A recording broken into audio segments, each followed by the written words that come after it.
everything that you buy, every transaction that you conduct, everything will be tracked on blockchain. And with that, your privacy would go out the window. This is happening. They were talking about this in the very first stimulus bill. I put the word out. Since they didn't keep it in there, people were like, oh, it's not going to happen, and all this other stuff, just because they simply pulled it out of the first one. But they had admitted that it was tucked into other bills, and other people were saying, oh, they put it back shortly, but it's coming. It just wasn't time right then. Well, here we go. NetSense declares readiness for the expected U.S. Federal Reserve digital dollar. And NetSense Technology, Inc., basically is a disruptive cryptocurrency payments company. And they're saying that they are pleased to announce that they have completed internally designated preparations for the expected U.S. government-backed cryptocurrency dubbed the Central Bank Digital Currency, the CBDC. I'm gonna just pause that right there. Now, who run the fucking CBDC? Let me go into this other video real quick about Bill Gates of the National Tracking System. Now, this was made in 2014. Now they just bringing this shit to fruition. Go into this real quick. Make sure I find the right video.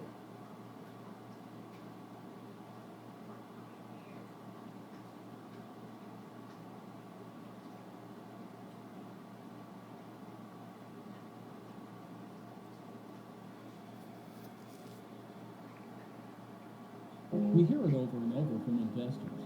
I wish I had bought Amazon or Netflix when they were first recommended by the Motley Fool. I'd be sitting in a gold mine. And it's true. If you had invested in Amazon when we send a buy alert at $15...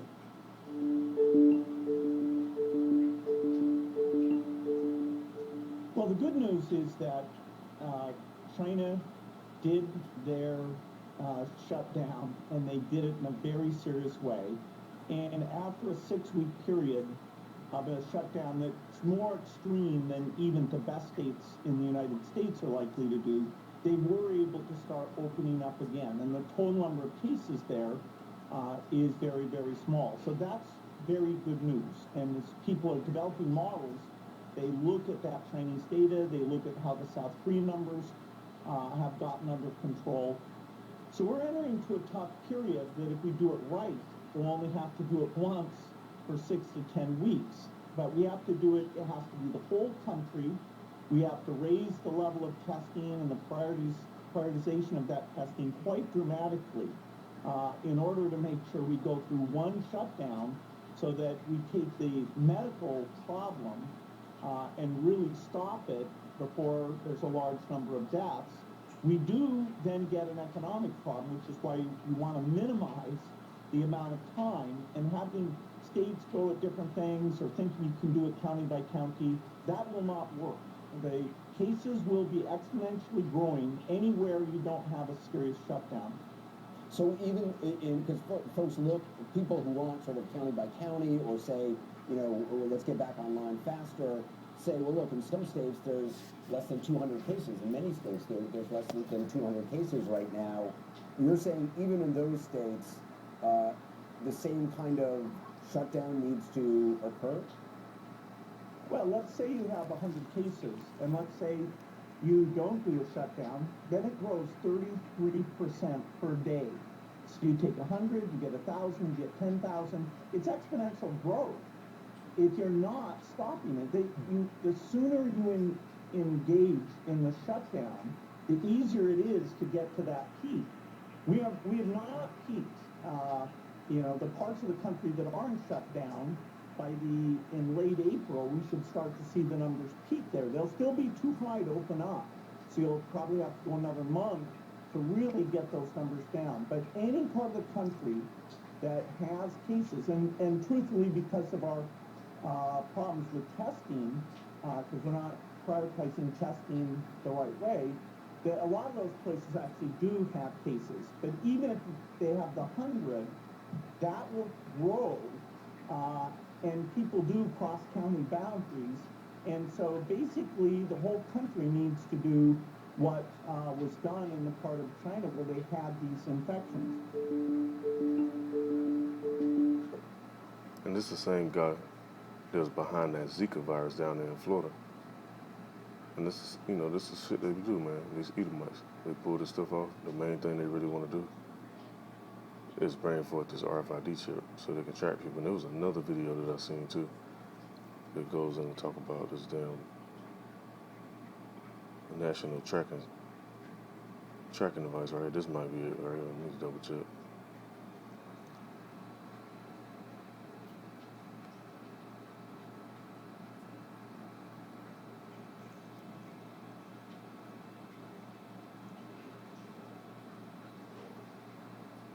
It's March the 20th,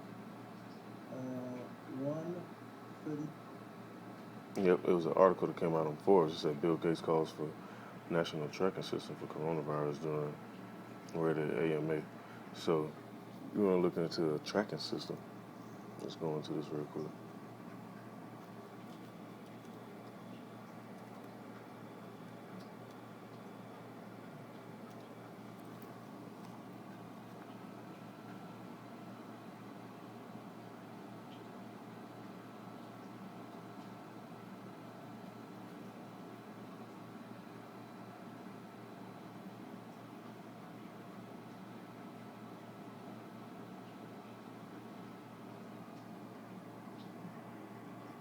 RFID stands for Radio Frequency Identification Device, if you don't know. It says it uses electromagnetic fields to automatically identify and track tags attached to objects. It says an RFID tag consists of a tiny radio transponder, a radio receiver and transmitter when triggered by electromagnetic. There go that electromagnetic word again. You got them 5G towers with the electromagnetic radiation. It says integration post from a nearby RFID reader device. The tag transmits digital data, usually an identifying inventory number, back to the reader. This number can be used to inventory goods. There are two types: passive tags, or powered by energy, from the RFID readers integrating radio waves, I should say. It says active tags are powered by a battery, and this can be read at a greater range from an RFID reader up to hundreds of meters, unlike a barcode. And the tag doesn't need to be within the line of sight of the reader, so it may be embedded in a tracked object, which is talking about the hand or the forehead. It says RFID is one method of automatic identification and data capture. Now you can go in even more on this and read some more. I ain't gonna read this whole thing, but the main point I want to get into is what they're really pushing for. This one world grid system shit they trying to do, which is in the Book of Revelation. They mention what they trying to do. But in the Book of Job, it also mentions when they should fill their belly, or fill their belly, then sudden destruction should rain upon them while they eating. So they gonna get this stuff going, but it ain't gonna work how they want it to work. Let me go into it real quick.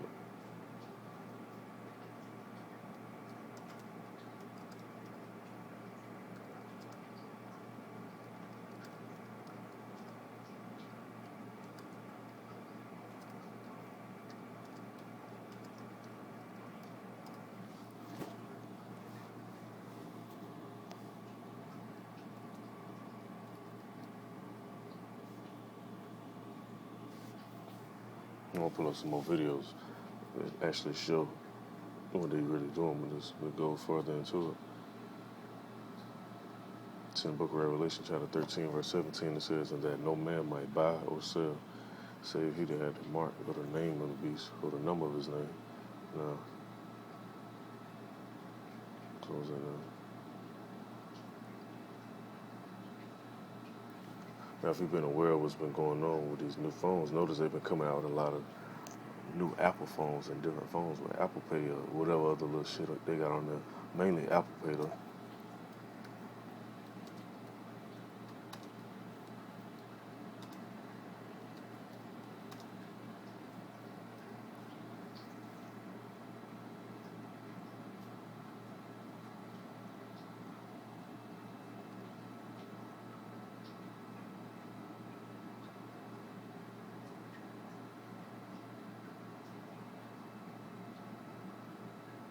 And the guy got it on the video. He said, I put a chip in my hand to replace my wallet. So when people be like, oh, this ain't the mark of the beast, what else it is then? He said, I can't believe he just paid me with his hand. Hey, but it's in the scriptures, though.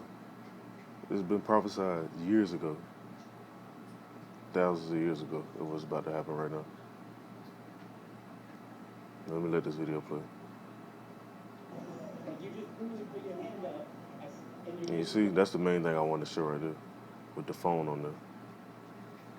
Because you have a lot of people now, they come to the stores, oh, do you got Apple Pay? Yeah, you got Apple Pay.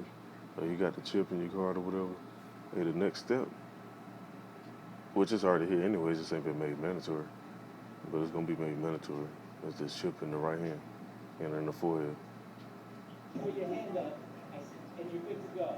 That's crazy. Hi, my name is Trevor Roselle. I'm a senior writer with BuzzFeed News. And in order to see what the future of money looks like, I decided to live for a month. I just paid for things with my phone. And somewhere along the line, I ended up getting a microchip implanted inside my hand to see if I could be the first person in the world to pay for something out in the real world using just their hand. I basically wanted to try to download as many apps on my phone as possible and make sure that I could use alternative currencies and try to secure cash or credit cards in any way possible. Using your phone as a payment method, we call that a proximity mobile payment. And we estimate that by the end of 2016, U.S. adults will spend $27 billion using their phone at the point of sale. But you look at that in the context in card volumes, I mean, that's a pretty small drop in the bucket. Hey, do you guys accept Apple Pay or any of the card reader things for your phone? Can't buy anything, you're right? Okay. All right. Thank you very much. When you're only using your phone to pay for. And what year they brought this video out? This is 2016. This is 4 years ago, man. Now it's full-fledged down there everywhere. You go places, oh yeah, you got Apple Pay here.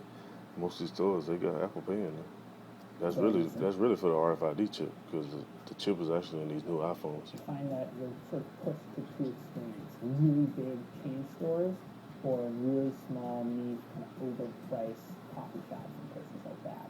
A couple of weeks into my experiment, I ended up going to Sweden. Sweden happens to be way far ahead of the United States when it comes to getting rid of cash. I ended up meeting with some people who are really active in the biohacking community, and we found that you could actually implant an RFID NFC chip in your hand. In your hand, like the scripture said. Go into it.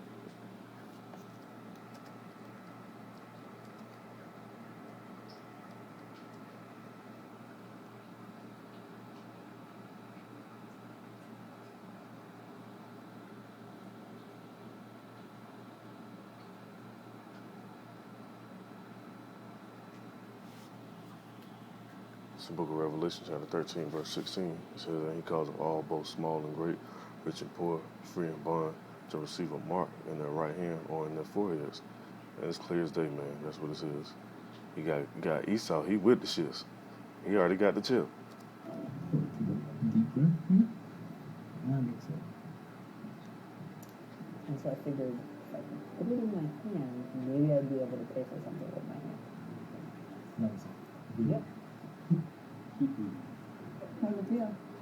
It's like pinchy. It definitely hurt, but way more than they said it was going to. It's sort of like a grain of rice or like a pill that's in my hand. I think the idea of using a microchip implant in one's hand to be able to make a payment, I do question the mainstream application of it, but I really think there might be other ways where that might come to fruition, not necessarily through like surgical implant, but through other kind of integrations with the body. So once everything healed, I decided that I needed to start focusing on how to make this chip work. And I really wanted to become the first person to ever pay for a meal at a restaurant with their hand. Eventually, I stumbled across a Venmo engineer who said that he could help me with my task.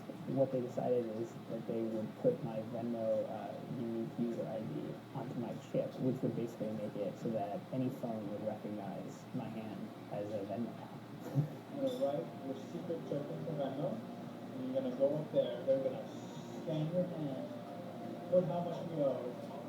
That's it.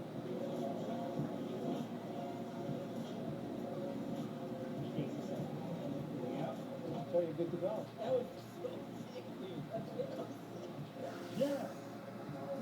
That was insane! Pretty confident we're set to do it. I just couldn't believe that it was ever going to happen. Like I thought I got this thing jammed in my hand for nothing. My hand's paying for everything. If the wallet is here and the phone is sort of a healthy middle ground, something like the chip felt to me like the first possible extreme of futuristic technology. The challenge with mobile payments is that, especially in the U.S., it's so easy to use cards. After doing this experiment, I would bet that in about 10 years, it's kind of abnormal to carry around a wallet with just stuff full of cash. Yeah, and that's Esau for you with this bullshit. Now, meanwhile, him and a whole bunch of other people gonna take this damn chip. And what's gonna happen to them? I'm just ending this off. It's in the book of Revelation, chapter 15, verse 2. It says, "And I saw, as it were, a sea of glass mingled with fire, and them that had gotten a victory over the beast and over his image and over his mark and over the number of his name, stand on the sea of glass having harps." And why they gonna be standing above? Because they're gonna be delivered from this judgment that's gonna come on this place. 'Cause we ain't supposed to take that shit and put that shit in our hand. I'm gonna read on some more to go into it. I was going to end off with just that verse, but I actually want to read some more into it.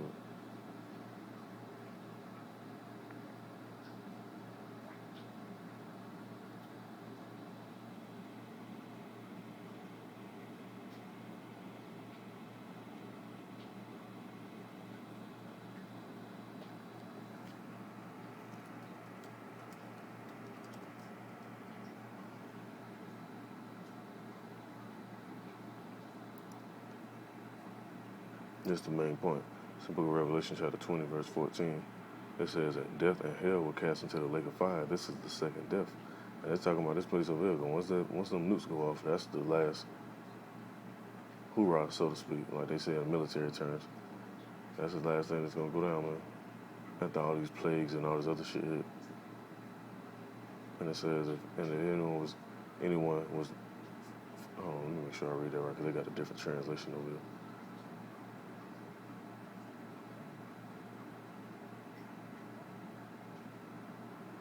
It said, "Whosoever was not found written in the book of life was cast into the lake of fire." And if you take that chip, man, you ain't written in the book of life.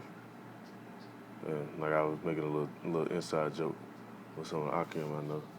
If you take it, you ain't gonna make it. And Lord's willing is edifying.